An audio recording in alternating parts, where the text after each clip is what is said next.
ये कहानी है उस छोटे से गांव की, जहां शहर की भागदौड़ नहीं, लेकिन सपनों की कमी भी नहीं।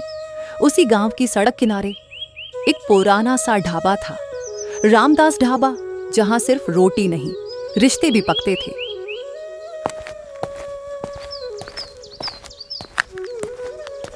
अरे गोपी बेटा, सूरज सिर पर चढ़ाएगा तब उठेगा क्या? मेहनत करने वाले को नींद से दोस्ती नहीं रखनी चाहिए। आ रहा हूँ बाबूजी, बस 2 मिनट। कल रात देर तक हिसाब लिख रहा था ना। हिसाब लिखने से ज्यादा जरूरी है जिंदगी का हिसाब समझना। ईमानदारी सबसे बड़ा धन है बेटा।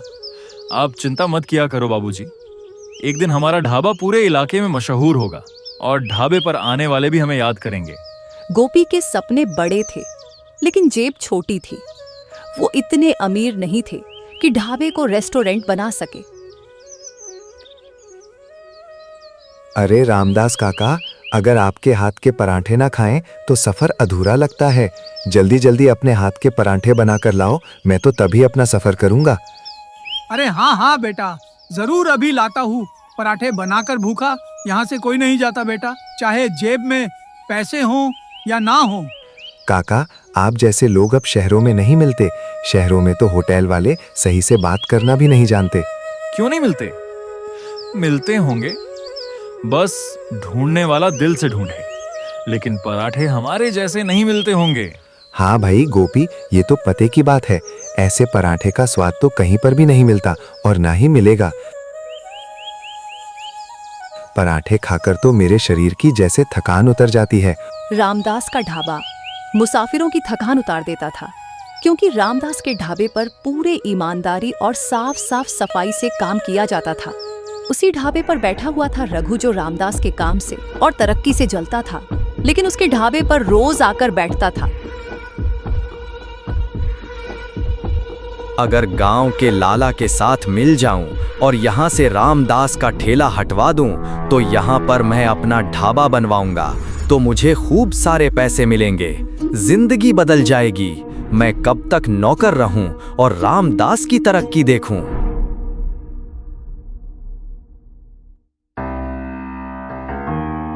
रघु लाला के पास जाता है। ये कहकर रघु वहां से चला जाता है।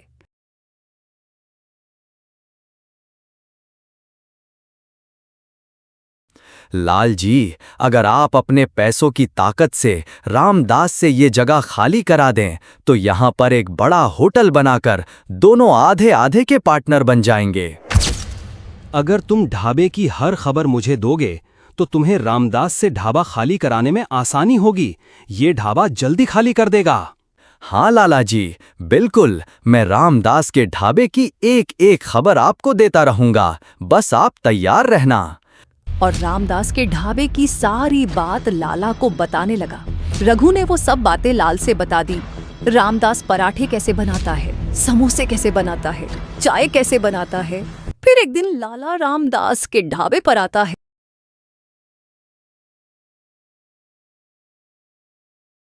ये ढाबा किसकी इजाजत से चल रहा है और कौन चला रहा है? कौन है ढाबे का मालिक और किसने दी इजाजत ढाबा चलाने की? इजाजत, मेहनत की इजाजत ऊपर वाला देता है, जमीन की इजाजत पंचायत। और तुम हो कौन मुझसे ये पुहाने वाले? ये जमीन अब मेरी है, यहाँ मॉल बनेगा। 1 महीने में ढाबा खाली कर दो, वरना अच्छा नहीं होगा। नहीं तो तुम्हारा ढाबा उखाड़कर यहाँ से फेंक। हम कहीं नहीं जाएंगे। ये ढाबा हमारी पहचान है और इस जमीन पर तुम्हारा हक नहीं है। ये गांव के पंचायत की जगह है। पहचान? पहचान पैसे से बनती है लड़के, भावनाओं से नहीं। और ये जमीन मैंने पैसे से खरीदी है, अब ये जमीन मेरी है। उस दिन पहली बार ढाबे की चूल्हे की आग से ज्यादा दिलों में आग जल उठी। ढाबे पर बैठे ग्राहक भी चुप थे, क्योंकि लाला पैसों वाला था। उसके पास पैसों की पावर थी, इसलिए कोई भी कुछ नहीं बोला। लाला धमकी देकर वहां से चला जाता है। अजी, अगर सच में जमीन उसकी हुई तो हम सड़क पर आ जाएंगे और हमारे पास तो कोई भी काम नहीं होगा और हमारे पास इतने पैसे भी नहीं हैं जो हम दूसरी जगह पर ढाबा बना सकें। मैंने पूरी जिंदगी ईमानदारी से काम किया है, और किसी का दिल भी नहीं दुखाया, लेकिन भगवान ये मेरे साथ क्यों कर रहा है? अगर न्याय बचा है तो ढाबा भी बचेगा। जो होता है अच्छा ही होता है, इसमें भी भगवान की कोई बेहतरी होगी। बाबूजी, मैं शहर जाकर वकील से बात करूं। हमें अपने हक के लिए लड़ना चाहिए और लाला जैसे इंसानों को सबक सिखाना चाहिए। बेटा, लड़ाई गुस्से से नहीं, समझदारी से जीती जाती है। मैं गांव के पंचायतों से बात करूंगा और इस बात का हल निकालूंगा।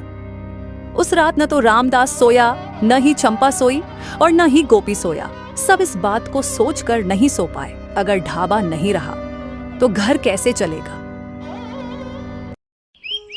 सुबह गोपी स्कूल जाता है, लेकिन उसके दिमाग में बस यही चल रहा था कि लाला को सबक कैसे सिखाया जाए। और गोपी मास्टर जी से बात करता है और सारी बात मास्टर जी को बताता है। मास्टर जी, लाला ने हमें धमकी दी है और कहा है ढाबा खाली कर दो, नहीं तो उखाड़ कर फेंक दूंगा। अगर ढाबा यह से नहीं हटाया तो। गोपी, अपने पापा से कहना कि डरना मत, कानून गरीब का भी साथ देता है। ऐसा नहीं है कानून अमीरों के लिए होता है, कानून सभी के लिए एक जैसा होता है। लेकिन मास्टर जी, लाला बहुत ताकतवर है और बहुत पैसों वाला भी है, वो कुछ भी कर सकता है। गोपी बेटा, ताकत पैसों से नहीं सच से आती है। और जहां तक मैं जानता हूँ, लाला एक नंबर का घमंडी और लालची आदमी है। उसको जरूर किसी ने लालच दिया होगा। लालच के बिना लाला कुछ भी नहीं कर सकता। रामदास ने अगले दिन पंचायत लगवाई और सभी को पंचायत में बुलवाया। पंचायत में गांव के बड़े बुजुर्ग, सरपंच और बहुत से लोग आए थे और लाला को भी बुलाया। लाला जी, आपने रामदास को ढाबा खाली करने की धमकी दी है और वो जमीन अपनी बताने का दावा किया है। लाला जी, जमीन के कागज पेश कीजिए, पता चल सके ये जमीन तुम्हारी है। ये लो सरपंच जी, ये रहे असली कागज और मेरी जमीन खाली करवाओ। लाला ने फर्जी कागज बनवा लिए थे और पूरे आत्मविश्वास से कागज दिखाए। लेकिन लाला को यह भी पता कि पंचायत में कौन कौन आया है। पंचायत में शहर के पढ़े लिखे लोग और तहसील के लोग भी आए हुए थे। विक्रम, जो तहसील का अफसर था, उसके कागज सरपंच से लिए और कागज देखकर बोला, माफ कीजिए, ये कागज फर्जी है। मैं तहसील ऑफिस में काम करता हूं। इस जमीन का रिकॉर्ड पंचायत के नाम है। इस जमीन को न तो कोई खरीद सकता है और न ही कोई बेच सकता है।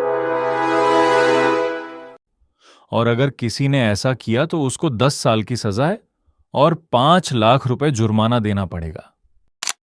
सरपंच जी, मुझे माफ कर दीजिए, मुझसे बहुत बड़ी गलती हो गई। मैं तो रघु की बातों में आ गया था। रघु का नाम सुनते ही रामदास और गांव वाले चौंक गए। सरपंच जी, हमें माफ कर दो, हमें जेल मत भेजो, हम आगे से ऐसी गलती नहीं करेंगे। अब माफी मांगने से कुछ नहीं होगा। तुमने जो जुर्म किया है उसकी सजा तो तुमको मिलकर ही रहेगी। तुमको जेल जाना होगा। सरपंच ने कुछ देर तक सोचा और खूब सोच समझकर बोला, रघु और लाला, तुमने जो जुर्म किया है उसकी सजा तो तुमको मिलेगी। तुमको रामदास को 5 लाख रुपए देने होंगे और रही जेल जाने की बात तो जेल का फैसला रामदास करेगा। सरपंच जी, गलती इंसान से होती है, लेकिन सुधार भी इंसान ही करता है। इन्होंने लालच में आकर ऐसा कदम उठाया, लेकिन इनकी लाचारी को देखकर मैं इनको माफ करता हूँ। अगले दिन अचानक ढाबे में आग लग गई। सारा ढाबा राख राख हो गया। गांव वाले दौड़ कर आते हैं। जिस ढाबे ने सबको सहारा दिया, आज पूरा ढाबा जलकर राख हो गया। सबने सोचा ये काम लाला और रघु का ही करा धरा है। लेकिन आग रघु और लाला ने नहीं लगाई थी, अचानक लग गई थी।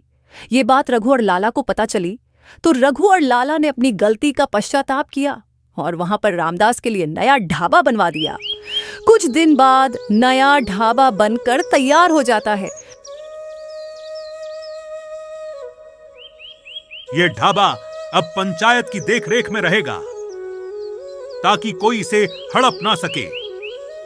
रघु और लाला ने नया ढाबा बनवाकर अपना पश्चाताप किया। हम इसका नाम रखेंगे इंसानियत ढाबा और इस ढाबे में इंसानियत का पराठा मिला करेगा। आज समझ आया, असली दौलत पैसे नहीं, लोग होते हैं। रघु और लाला ने मुझ पर जो एहसान किया मैं उसको कभी नहीं भूल सकता। जब इरादे सच्चे हों तो मुश्किलें रास्ता नहीं रोकती बल्कि मंजिल तक पहुंचना सिखाती है। ये कहानी हमें सिखाती है कि लालच आग लगाता है और इंसानियत उसे बुझा देती है।